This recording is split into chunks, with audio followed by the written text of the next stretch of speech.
Hello everyone, welcome back to another season preview video on the channel. Today we're going to be looking at the New York Knicks, a team that continues to struggle, continues to try and hold on to some cap space, but can't sign anyone in free agency. And as much as they are the big team in New York, they really haven't been showing it, and haven't been producing it on the court for a while now, really ever since Carmelo left. They finished 21-45 last season, 12 games out of a playoff spot, and this it wasn't a very good team, to be quite frank. There are some young players on the roster that have some upside. They have almost one per position now. They have RJ Barrett at the 2, they have Kevin Knox at the 3, they have Obi Toppin at the 4, who we don't even know if he's going to start yet because the empty stat, no defense, Julius Randle might be starting. And I understand Julius Randle can score the ball, and he can score the ball really well. But A, let your young players start. This team is not getting to the playoffs anytime soon, so I hope they let Obi Toppin start. And B, Julius Randle can't defend. All he can do is score. He's never going to contribute to winning basketball, and this team needs to not even worry about winning basketball anyways, and just needs to worry about playing young assets. And Julius Randle is still young, he's good, he's 26, but he's never going to be on a team that is successfully winning, or at least be a core part of one of those teams. He's just not, because he's so bad defensively that even though he's good offensively, he's such a negative on defense that it's just irrelevant. It just really is, in my opinion at least. He's just such a poor defensive player that it just really doesn't matter. So I hope Obi Toppin is a start. With regards to their point guards, no, Frank Ntilikina hasn't been great, but he's young.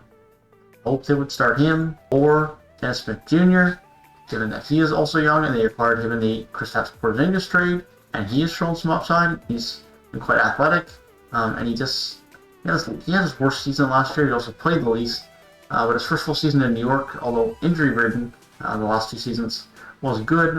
Injuries has been an issue for him. But it looks like they're going to be starting Elfrid Payton. And Elfrid Payton, again, I like Elfrid Payton. I think he's a good player. He can get you 10, 12 points a game. He offers you good perimeter defense. He has good length. He can create for others. But is Elfrid Payton going to be a feature part of this team? Probably not. Now, are Frank Ntilikina and Dennis Smith Jr. going to be feature parts of this team? I wouldn't necessarily think that those guys are either. But at least there's upside of potential growth in those players. We know what Elfrid Payton is. Elfrid Payton isn't going to improve anymore. Elfrid Payton is what he is. And I think he's a good backup point guard, but he's nothing more than that. And so it's a little bit disappointing that this team is looking to field their best lineup, quote unquote, as opposed to just playing their young players. But with respect to the young players that will be playing, RJ Barrett will be going into his second season after being the 3rd overall pick last year in behind Zion Williamson and John Morant. It wasn't as good as lots of people would have hoped his season was. He still put up 14 points a game. However, he was very inefficient. His lack of a right hand was very noticeable, and soft selection was often a problem with him just driving to the rim and heaving up shots. His shooting percentage was 40%, while shooting 32% from free and only 61% from the free throw line. So hopefully he has spent some time in the gym in this very extended offseason for the New York Knicks and is going to be able to have a much better second season. I think there's a very good player in RJ Barrett, but he needs to show that he can be much more efficient in the offensive end this season. Kevin Knox Jr. So he looked good in his rookie season. He averaged 12.8 points per game. Someone with a 9th round pick. He didn't have a ton of expectations, but looked to be a good athletic, lengthy wing player at the small forward position. And yeah, put in 12.8 points per game in his rookie season. He wasn't very efficient with that. He shot 37% from the field and 34% from deep. But last year, he played less. Not necessarily his fault. That was just due to the fact that there was some questionable coaching decisions as far as the rotation and not playing one of your young players. But only averaged 6.4 points per game on lower efficiency at 36% from the field and 32.7% from deep and 65.3% from the free throw line. And so he's someone who after his rookie season looks like he had upside, but I'm not so sure anymore. I hope he can bounce back and have a better season, and he can actually get playing time and be the consistent starting small forward, but that remains to be seen. And the power forward position, they have Obi Toppin, who was just selected this year, and I like his game, and I think he has potential to be good. And then center position, they have Mitchell Robinson, who is a good center in this league and is going to continue to improve and be a good center in this league. His rebounding could do with a little bit of work. Only 7 rebounds a game last year isn't great, but in 23 minutes a game, it's not bad. He was another one of those guys that didn't play as much last year as he should have. I can't recall who was playing over him, but there was another center that was playing over him. This didn't make sense. Like, play your young guys, man. But anyways, I think there's a lot of upside in him. I really like his game. He doesn't have much range of any sorts, but he's very efficient on the shots he takes, shooting 74% from the field last season. So I think he is a very good future center for this team. Now here's my issue, right? This is a team that has been bad since Carmelo Anthony left, which is a while ago now. 4 or 5 years ago now, if I'm not mistaken. They have RJ Barrett to show for it, could prove to be a decent shooting guard. They have Kevin Knox to show for it, who's, I don't know. Like, I don't know what to think of him yet. He needs to prove some things to me this season before I can consider him a good future part of this team. They have Obi Toppin, who we haven't seen him play in an NBA game yet. Remains to be seen. And Mitchell Robinson, who looks to be a good center. And that's about it. But RJ Barrett, who looks to be decent, but again, going into year 2, we have to see how good he truly will be. And Mitchell Robinson, who is a good but not great starting center. That's it. And that's on front office. That's on front office. Coaching here hasn't been great either.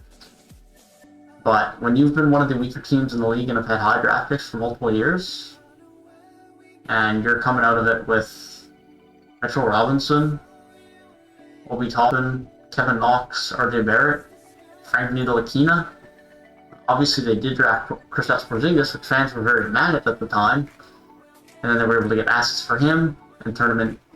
But then they traded him because he wanted out, and there were some allegations going on as well with him, and so they got him out of New York, in which they were able to get Dennis Smith Jr. back, in which Dennis Smith Jr. was playing his best basketball with Dallas at the time, and has now just since played worse ever since his rookie season.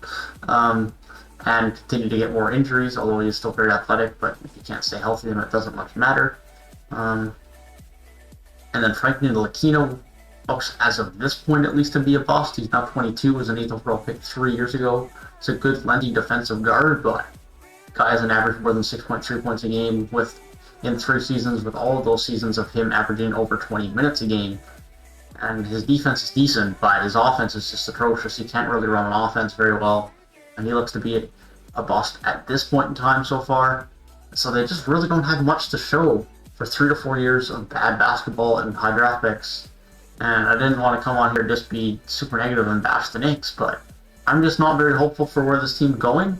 I'm really not. They have a few pieces that I like, but even if those few pieces that I like turn out to be decent, this is still a bad team until some further assets are added. So this team is multiple years away, in my opinion, and many good draft picks away from being a competitive team in this league. It's not there. It's just not there. The team isn't there.